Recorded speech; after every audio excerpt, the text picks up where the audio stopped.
Hello dear student, कैसे हैं आप सब लोग। उम्मीद करता हूं अच्छे ही होंगे और आप सबका रात 10 बजे IITians गुरु के कंसेप्ट टॉक सीरीज़ में स्वागत करता हूं। आज इस सीरीज़ में हम डिस्कस करेंगे failure of Newton's third law. Newton's third law पूरे फिजिक्स का सबसे पॉपुलर लॉ है। ना केवल साइंस स्टूडेंट बल्कि कॉमर्स स्टूडेंट, आर्ट स्टूडेंट या हर सब्जेक्ट के स्टूडेंट इसे यूज़ करते हैं। इस पे सबसे ज़्यादा मीम्स बनते हैं। तो आप सबके साथ में एक ऐसा एग्जाम्पल डिस्कस करूंगा जहां पर न्यूटन्स थर्ड लॉ की वैलिडिटी स्टेक पे होगी। तो चलिए बिना समय गंवाए हम उस एग्जाम्पल की तरफ बढ़ते हैं। इस एग्जाम्पल में स्टूडेंट्स यहाँ पर मैं एक एक्सिस ले रहा हूँ, उसके परपेंडिकुलर दूसरी एक्सिस, इसे हम एक्स एक्सिस बोलते हैं, उसे हम वाई एक्सिस बोल देते हैं। यहाँ ओरिजिन पर मैं एक चार्ज कंसीडर कर रहा हूँ और वाई एक्सिस में एक और चार्ज। दोनों चार्जेस की वैल्यू बराबर है और दोनों चार्जेस में से जो चार्ज ओरिजिन पर है वो v वेलोसिटी से लेफ्ट में जा रहा है और दूसरा चार्ज v वेलोसिटी से ओरिजिन की तरफ आ रहा है। ठीक, यहाँ पर एक बात आपको समझना है कि ये जो चार्ज है और इस चार्ज के बीच में जो डिस्टेंस हम r ले रहे हैं और समहाउ हमने ये मैनेज किया हुआ है कि ये चार्ज एक्स एक्सिस के अलोंग मूव कर रहा है with constant velocity, kind of mounted है, और ये जो वाई एक्सिस में जो चार्ज मूव कर रहा है वो कांस्टेंट है, कांस्टेंट वेलोसिटी से वाई एक्सिस की तरफ मूव करने के लिए। और हम यहाँ पर इस पर्टिकुलर चार्ज को ए बोल देते हैं, particle A, charge particle A, और इस वाले चार्ज पार्टिकल को बी नाम दे देते हैं। ठीक, अब हम देखेंगे कि इस पे कितना फोर्स लग रहा है। यहाँ पे जो फोर्स इस पे लगेगा वो बेसिकली इलेक्ट्रिक और मैग्नेटिक फोर्स दोनों लगेगा, और वो इलेक्ट्रिक और मैग्नेटिक फील्ड कौन बनाएगा? ये चार्ज बनाएगा। राइट, यहाँ पे जो चार्ज पे फोर्स लगने वाला है, ए चार्ज पे, जो ए नाम का पॉइंट चार्ज है, उस पे कौन फोर्स लगाएगा? इस चार्ज की यहाँ पे जो फील्ड बनेगी वो लगाएगी। और ये जो फील्ड होगी वो इलेक्ट्रिक फील्ड और मैग्नेटिक फील्ड दोनों होगी, क्योंकि इलेक्ट्रिक फील्ड है ना, हमें पता है कि चार्ज जब रेस्ट में होता है तो वो मात्र इलेक्ट्रिक फील्ड प्रोड्यूस करता है, लेकिन जब वो मूव करता है तो इलेक्ट्रिक फील्ड और मैग्नेटिक फील्ड दोनों प्रोड्यूस करता है। तो ये जो चार्ज है वो यहाँ पे इलेक्ट्रिक फील्ड बनाएगा और वो अवे डायरेक्शन में बनाएगा। और उस इलेक्ट्रिक फील्ड को सपोज मैंने E1 नाम दिया। क्या नाम दिया? E1। उस इलेक्ट्रिक फील्ड को मैं E1 बोल रहा हूँ। आपको ध्यान रखना है कि ये जो E1 है उसकी वैल्यू हम कूलम्स लॉ से नहीं दे सकते, क्योंकि ये मूविंग चार्ज है।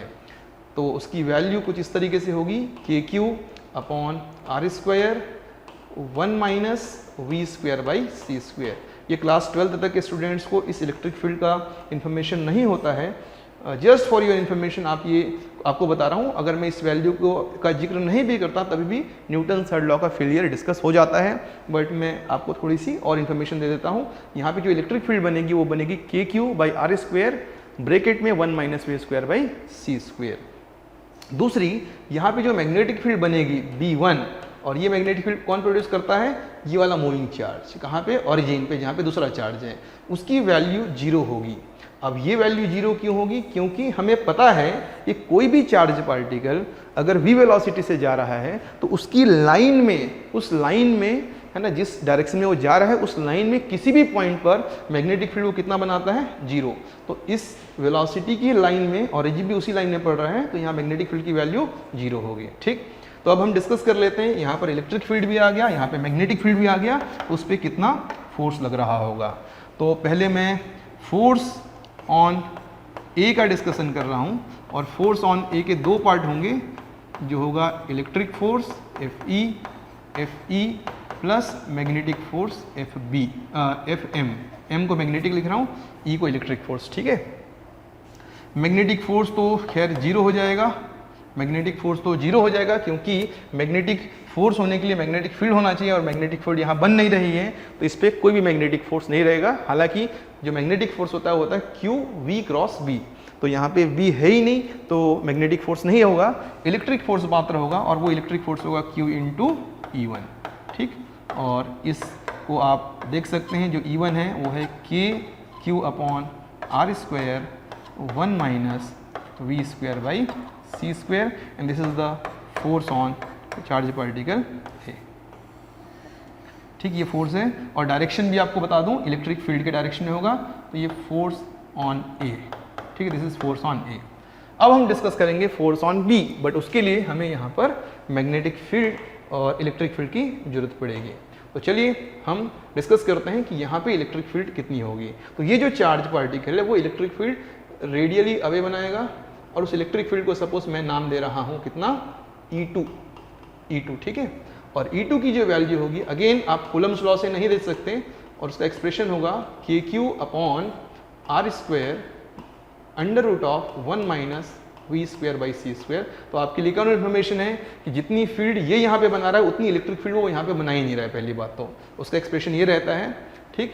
और मैग्नेटिक फील्ड जो होगी B2, वो वैल्यू है ना कितनी होगी, वो वैल्यू और डायरेक्शन। तो सबसे पहले तो डायरेक्शन देख लीजिए, अगर वेलोसिटी इधर है तो मैग्नेटिक फील्ड क्रॉस प्रोडक्ट से अंदर की तरफ होगी, ठीक है। तो वेलोसिटी अगर इधर है तो मैग्नेटिक फील्ड अंदर की तरफ होगी, और वो मैग्नेटिक फील्ड यहाँ पे क्रॉस डायरेक्शन में होगी, अंदर की तरफ, ओके। तो मैग्नेटिक फील्ड यहाँ पे अंदर, क्योंकि वेलोसिटी इधर है तो मैग्नेटिक फील्ड अंदर की तरफ होगी, और उसकी वैल्यू होगी बच्चों μ0/4 है ना QV अपॉन R स्क्वायर, और डायरेक्शन क्रॉस होगा, अंदर की तरफ होगा मैग्नेटिक फील्ड, ठीक है। अब हमारे पास में इलेक्ट्रिक फील्ड भी है और मैग्नेटिक फील्ड भी है, तो चलिए अपन B नाम के पार्टिकल पे, जो B चार्ज है उस पर फोर्स की बात कर लेते हैं। तो जो FB होगा, समझिए FB जो होगा वो ऑब्वियसली उस पर इलेक्ट्रिक फोर्स भी लगेगा प्लस मैग्नेटिक फोर्स भी लगेगा, और इस बार मैग्नेटिक फोर्स लगेगा क्योंकि मैग्नेटिक फील्ड है और वेलोसिटी भी है। तो इलेक्ट्रिक फील्ड, अगर मैं पहले इसको अलग अलग निकाल लेता हूँ, जो इलेक्ट्रिक फील्ड है वो रहे इलेक्ट्रिक फोर्स होगा Q इंटू E2, जिसकी वैल्यू होगी Q into KQ upon R square under root of 1 minus V square by C square, ठीक। ये फोर्स इलेक्ट्रिक फोर्स है जो किस पे लग रहा है बच्चों, यहाँ पे V स्क्वायर है, किस पे लग रहा है, इस B नाम के चार्ज पार्टिकल पे इलेक्ट्रिक फोर्स लग रहा है। और अगर हम मैग्नेटिक फोर्स की बात करें, मैग्नेटिक फोर्स की, तो मैग्नेटिक फोर्स की वैल्यू होगी Q into V cross B2, Q V cross B force होता है, और V इधर है और B अंदर है, तो V क्रॉस B अगर हम करेंगे तो उस पर जो फोर्स लगेगा मैग्नेटिक फोर्स वो इधर की तरफ लगेगा, F magnetic, V cross B2 अंदर है, यहाँ पे जो मैग्नेटिक फील्ड B बन रही है B2 अंदर है, तो V क्रॉस B2 इधर होगा, इलेक्ट्रिक फोर्स इधर होगा, ठीक। और दोनों का जब हम रिजल्टेंट निकालेंगे तो वो इस डायरेक्शन में आएगा, जो कि फोर्स ऑन B होगा, है ना, नेट फोर्स ऑन B होगा, जो इस डायरेक्शन में आएगा, ठीक।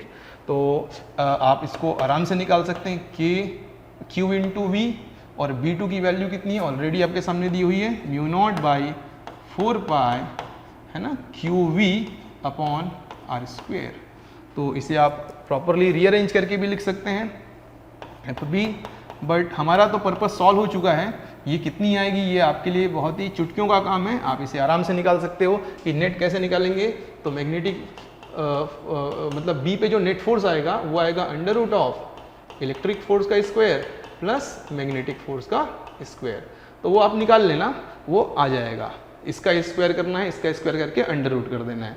लेकिन आपको जो चीज़ मैं आपको डिस्कस करना चाहता था कि A पे जो फोर्स लग रहा है वो इस डायरेक्शन में लग रहा है, और B पे जो फोर्स लग रहा है वो इस डायरेक्शन में लग रहा है।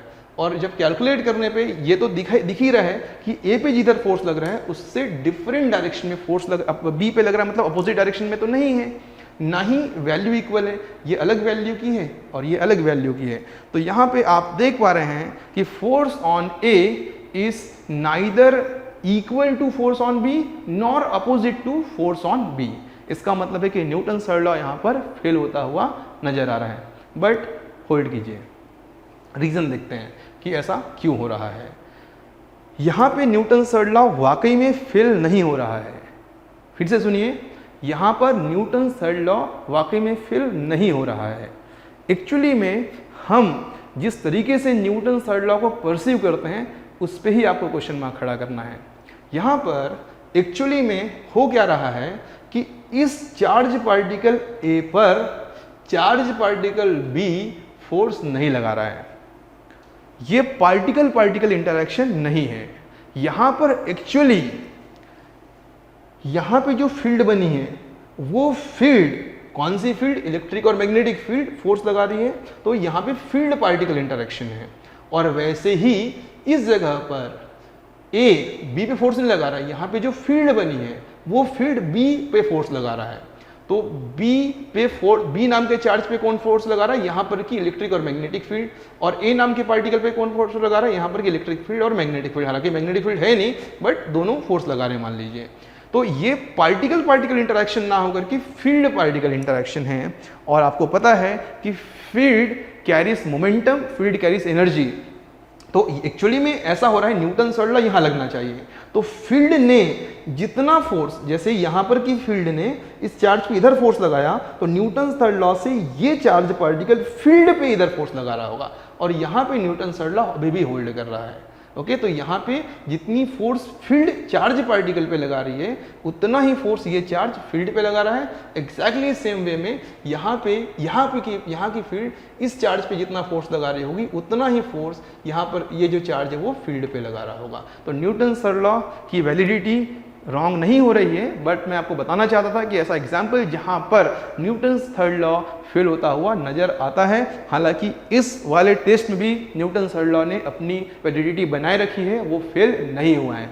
हम गलत तरीके से परसीव करते हैं, तो आपको ध्यान रखना है कि आपको पहले से सोचना होता है कि इस चार्ज पे फोर्स लगा कौन रहा है। जब पार्टिकल पार्टिकल इंटरेक्शन होगा तो डेफिनेटली ए बी पे जितना फोर्स लगाएगा उतना ही बी ए पे लगाएगा, लेकिन जब फील्ड पार्टिकल इंटरेक्शन की बात आएगी या फील्ड फील्ड इंटरेक्शन की बात आएगी, तो वहां पे आपको देखना होगा कि पार्टिकल ने फील्ड पे जितना फोर्स लगाया उतना ही फोर्स फील्ड ने भी पार्टिकल पे लगाया। तो यहाँ पे ओवरऑल डिस्कशन के बाद में क्या निकल के आता है कि हमें यहाँ पे दो चीजें समझनी है कि यहाँ पे ये चार्ज इस चार्ज पे फोर्स नहीं लगाता है, यहाँ पे इसकी फील्ड यहाँ पे फोर्स लगाती है और इसकी फील्ड वहाँ पे फोर्स लगाती है, और फील्ड पार्टिकल के बीच में न्यूटन थर्ड लॉ अभी भी होल्ड कर रहा है। तो आई होप आपको इस छोटे शॉर्ट वीडियो से कुछ नई जानकारी मिली होगी, आपने एंजॉय किया होगा ये पर्टिकुलर वीडियो। अगर आपको ये वीडियो पसंद आया तो आप कमेंट सेक्शन में मुझे ज़रूर बताइएगा, और मैं नेक्स्ट सीरीज़ में आपको और कुछ अच्छा कंटेंट देने की कोशिश करूँगा। Okay, thank you, bye bye.